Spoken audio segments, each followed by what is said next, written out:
With Canada, we lose $200 billion a year with Canada. That's because we allow them to make cars. We allow them to take lumber. We don't need their cars. We don't need their lumber. We don't need their food products because we make the same products right on the other side of the border. It's sort of crazy. So we've just allowed that, bad management has allowed it over the last 4 years in particular to become very imbalanced. U.S. President Donald Trump again today airing his trade grievances with Canada. It comes a week ahead of the February 1st date when he's supposed to apply 25% tariffs on all Canadian imports. At least that's what he said recently. Now, if he does follow through, economists have warned those types of tariffs could cause a swift recession in this country. Today, mayors from Canada's border cities announced they've formed a new group to respond to if those tariffs do come down. With us now to talk more about that is Windsor Mayor Drew Dilkins. He's the chair of the Border Mayors Alliance, and Sault Ste. Marie Mayor Matthew Shoemaker. Welcome to both of you. Thank you so much for being here. Mayor Dilkins, I'm going to start with you. As the chair of this new group, you put out a letter. In it, you said that you call on our American neighbors to join us in this critical moment of unity. What kind of discussions have you had on the other side of the border to try and exert that type of pressure that Canada needs on the Trump administration?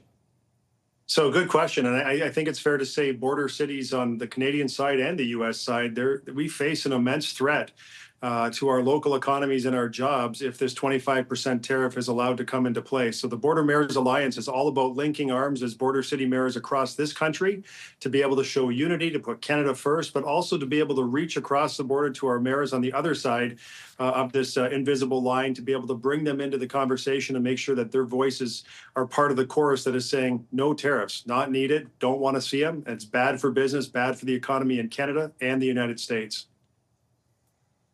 Mayor Shoemaker, is it tough to make this type of argument when you consider the fact that President Trump believes tariffs are good for the American economy?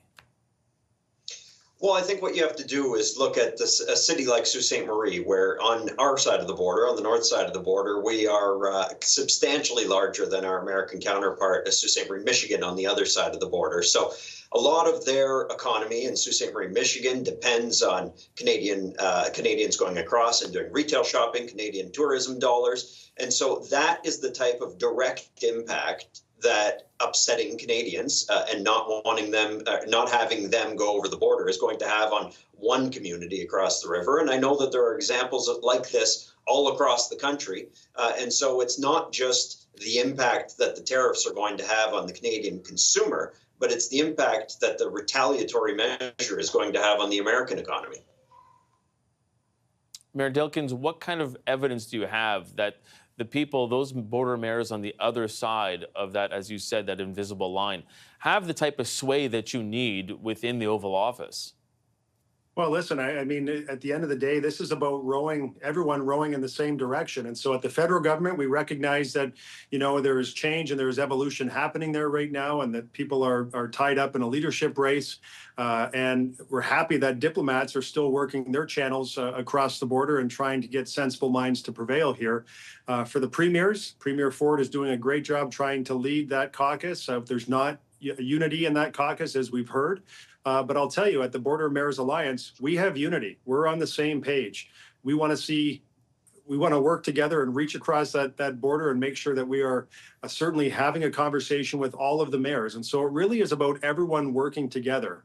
Premiers talking to governors, mayors talking to other mayors, and trying to create as many points of linkage as possible. And I'll tell you, if we go back to 2018, when Donald Trump then, for his first term as president, implemented Section 232 tariffs on steel and aluminum, it was very effective having premiers talk to governors, having mayors talk to other mayors to sort of set the stage and level set on what will happen if that tariff was allowed to remain in place. And you saw it disappear within the course of about 8 months.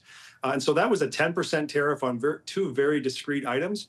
If we're talking a 25% tariff across the board, and then as Mayor Shoemaker said, retaliatory tariffs going back, this is quite catastrophic for our economy, but certainly will be very detrimental for the U.S. economy as well. Yeah, Mayor Shoemaker, pick up on that, because steel is one of your major industries in Sault Ste. Marie. So when you consider what we lived through in that last Trump term, how worried are you about this threat of tariffs? Well, extremely worried. The reality is Sault Ste. Marie is living a deja vu again. We had steel tariffs on our largest economic engine, our largest export in 2017 and 18, and it was millions of dollars from the steel plant's bottom line. And that meant millions of dollars that wasn't going into the local economy. It wasn't going into, upgrading the mill and the processes at the mill. But I suppose the difference this time is that President Trump last time imposed it just on steel and aluminum, which impacted, I would say, a handful of communities across the country. Sault Ste. Marie, a community in Saskatchewan, Hamilton, a community in Quebec that produces aluminum. And the government was able to, put investments into our city to try and, assist us with the economic downturn that we were facing because of those tariffs. But if there is tariffs across the entire Canadian economy and across all Canadian consumables, then it's going to be, I would say, nearly impossible for the federal government to invest the amount that would be needed to buttress the industries that are all suffering. Mayor Dilkins, in the letter that you put out today, you did mention that your alliance has already started to sort of identify these alternative supply chains to mitigate disruptions. Can you give some concrete examples of what you identified? Well, let me speak broadly in terms of that statement, because it's very true. When there is uncertainty, when there's uncertainty with government and business and even in our own families and anyone watching this, that's the last thing people want. People don't respond well to uncertainty. So what happens when this type of threat is put in place and the goalpost keeps moving? People start finding other pathways to get the certainty that they want. So there are already businesses looking at what happens if there's a 25% tariff put in place.